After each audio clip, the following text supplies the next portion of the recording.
Harimi, harimi, al tirai, harimi, al tirai. Imri le'arei Yehuda, hinei Elokeichem. Harimi, harimi, al tirai. Hello, we're learning Pirkei Avos, and today is very exciting because we're on the last Mishnah of the first chapter of Pirkei Avos, which is chapter 1, Mishnah 19. Rabbi Shimon Gamliel says, Al shlosha dvarim ha'olam omed, on three things the world stands. The Rabeinu Yonah has a different gear, so he has a different wording here.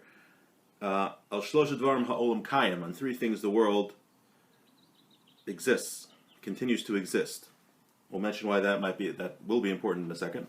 What are these three things? Al hadin, on justice, Val ha'emes, on truth, Val hashalom, and on peace. Shnemar, as it says, emes u'mishpat, shalom, truth, justice, peace, shiftu b'shareichem, we judged in your gates.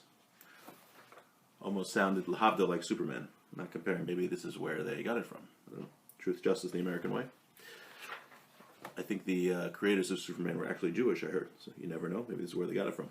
Okay, so we said the three things that the world stands on, and the world continues to exist. Rabeinu Yonah, at the beginning, on the second mission of the first chapter, he asked a question, or he didn't really ask a question, but he said there's a difference. He has a different language. We had at the beginning of the chapter, it said, Al shlosha dvarim ha'olam omed, on three things the world stands. Torah, avoda, and gemilus chasadim. Torah, service of Hashem, and loving kindness. And here it says, on three things the world continues to exist, on justice, truth, and peace. So Rabeinu Yonah says there's a different wording, because the first Mishnah is seemingly not referring to what keeps the world in existence necessarily, but specifically why God decided to create the world, or you can't really say decided by God, but God created the world in the first place so that his creations would be engaged in Torah, avoda, divine service, and gemilus chasadim, and acts of loving kindness. But here we have shlosh dvarim ha'olam kayim. The world continues to exist, not why it stands, not why it was necessarily created for that purpose. But it's interesting, in at least my version of the Mishnah, the same word is here. It's Rabeinu Yonah who had a different version than in the first Mishnah it said the word omed, and in the second Mishnah it said kayim. And the version at least I have, maybe you could check your Mishnahs if there's a different gear set, it seems to say omed in both. Okay, so let's see these three things. Al hadin, what does it mean, justice?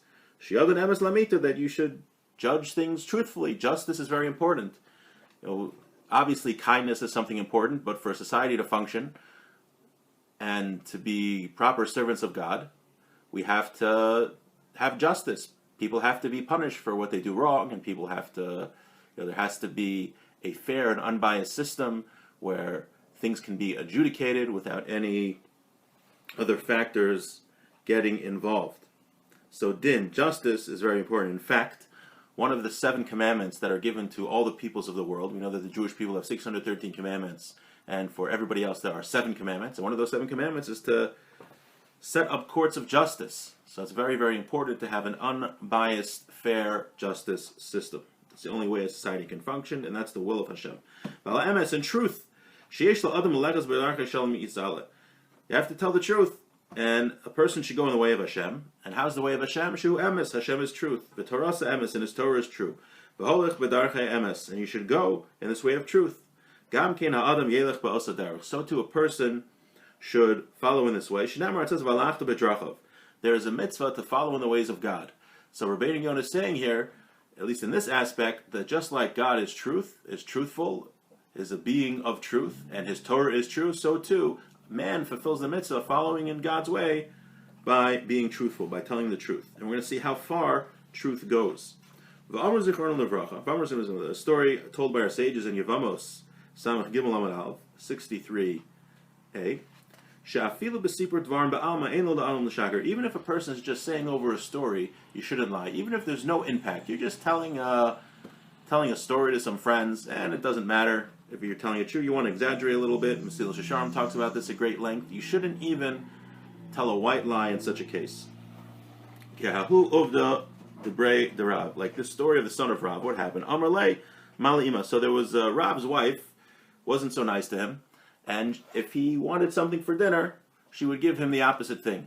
let's say he wanted steak, she would give him salad. If he wanted salad, she would give him steak. That's obviously not the example in the Gemara. So she would give him the opposite, just to drive him crazy. So what happened is that Rav's son figured out what was going on. So when Rav would ask his son, can you ask your mother for salad? He would ask, say, my father wants steak. So his mother, he would reverse it for his father, so that his father would get the proper dinner, what he really wanted. So Rav said, Mala Yimach, here, your mother's gotten better. All of a sudden, Rav started getting what he asked for when he asked to her son. So Rav's son says, I was the one I switched it. Amrlei said to him, that's what people say, that those, your children, you could learn from, right? But he says, nevertheless, you shouldn't do it. Why? Because it says, they learned, their lips learned to speak falsehood. So even in this case where Rav's son was lying, telling a little white lie to his mother so that his father could get the proper dinner, what he wanted, Rav nevertheless said you shouldn't do it, because when you start telling little white lies, you can become accustomed to lying more often, and that's very bad. Because when a person starts telling lies when there is no impact, just a story or whatever, doesn't really, you're not gaining anything from it, and you're not losing anything. It's going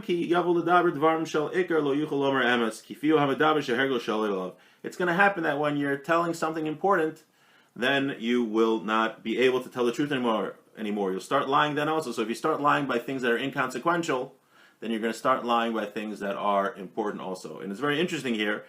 Seemingly there was a very good purpose here. Rav's son was lying to his mother so that his father would have the proper dinner, what he wanted. And even then, Rav was saying, you don't want to lie because it's going to teach you bad character traits, and it's going to bring you to the custom of lying, that you would even lie on an important thing. So we see that when we become morgul in something, when we start doing something over and over again, even if it could be for a good reason, but it's a bad character trait, it could negatively impact us. Okay, Vala Shalom Elam, peace. Shalom hu kol tuv olam, peace includes every good thing in the world. If ain't tachlis l'to'ato, there's no end to its purpose. V'shalom al Yisrael, and peace upon Israel. And Mazel Tov, with that we finish the first chapter of Pirkei Avos, and God willing, next time we will begin the second chapter. Hope to see everyone then. Have a great day.